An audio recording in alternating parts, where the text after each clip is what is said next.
Morning, my dear students. Welcome to your Hindi class. Open page number 48, पाठ 8, पुत्री को पत्र। इस पत्र में हम भारत के प्रधानमंत्री पंडित जवाहरलाल नेहरू जो थे उनके बारे में पढ़ेंगे, क्योंकि उन्हें बचपन से ही लिखने का बहुत शौक था और वे अक्सर जो है पुस्तकें पढ़ा करते थे। स्वतंत्रता आंदोलन के दिनों में जब वे जेल में थे तब वहाँ से उन्होंने अपनी पुत्री इंदिरा को पत्र लिखा।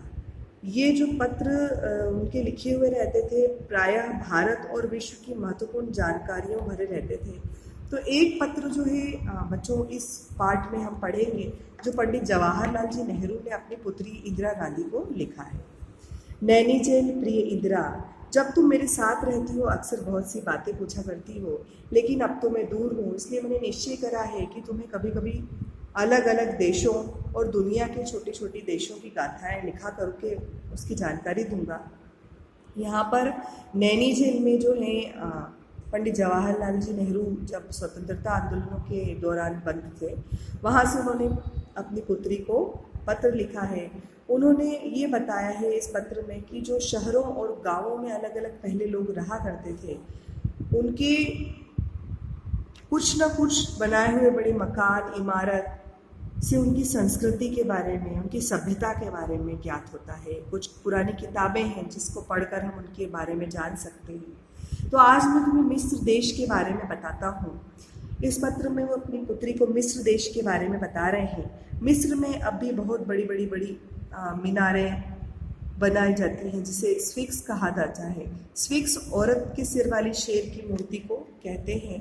इसका डील डॉल बहुत बड़ा होता है। किसी को नहीं मालूम कि ये मुस्कुराती हुई अजीबोगरीब झलकती क्यों है। मिस्र में बनी बहुत बड़ी बड़ी मीनारें हैं जो लंबी चौड़ी हैं। वास्तव में मिस्र के पुराने बादशाह जिन्हें फिरौन कहते थे, ये उनके मकबरे कहलाते हैं। तुम्हें याद होगा लंदन के अजायब घर में मिस्र की मम्मी तुमने देखी थी। यहाँ पर जो पंडित जवाहरलाल नेहरू हैं वो इंदिरा को कह रहे हैं कि जब आप लंदन में थी तब आपने अजायब घर जहाँ पर पुरानी चीज़ें रखी जाती हैं वहाँ पर इस प्रकार की मम्मी देखी थी। ये जो मम्मी होती है या आदमी या जानवर के मृत शरीर को कहते हैं जिस पर कुछ ऐसे तेल और मसाले लगा दिए जाते हैं कि वो सड़ ना पाए। बादशाहों के मरने के बाद मम्मी बना दिया जाता था और उन्हें बड़ी बड़ी मीनारों में रख दिया जाता था और उनके साथ में सोने चांदी के गहने, सजावट की चीज़ें, खाने की वस्तुएं भी रखी जाती थी। ऐसा माना जाता था कि मरने के बाद भी उन्हें खाने की आवश्यकता होती। 2-3 साल हुए कुछ लोगों ने उनमें से एक मीनार के अंदर एक बादशाह की मम्मी पाई जिसका नाम तूतनखामिन था। उसके पास बहुत सी खूबसूरत और कीमती चीज़ें रखी हुई मिली। उस जमाने में मिस्र में खेतों को सींचने के लिए अच्छी अच्छी नहरें और झीलें बनाई जाती थी। मेरीडू नाम की झील विशेष रूप से प्रसिद्ध थी। इससे पता चलता है कि मिस्र में रहने वाले लोग जो थे कितने होशियार थे, समझदार थे, उन्होंने काफ़ी उन्नति कर ली थी।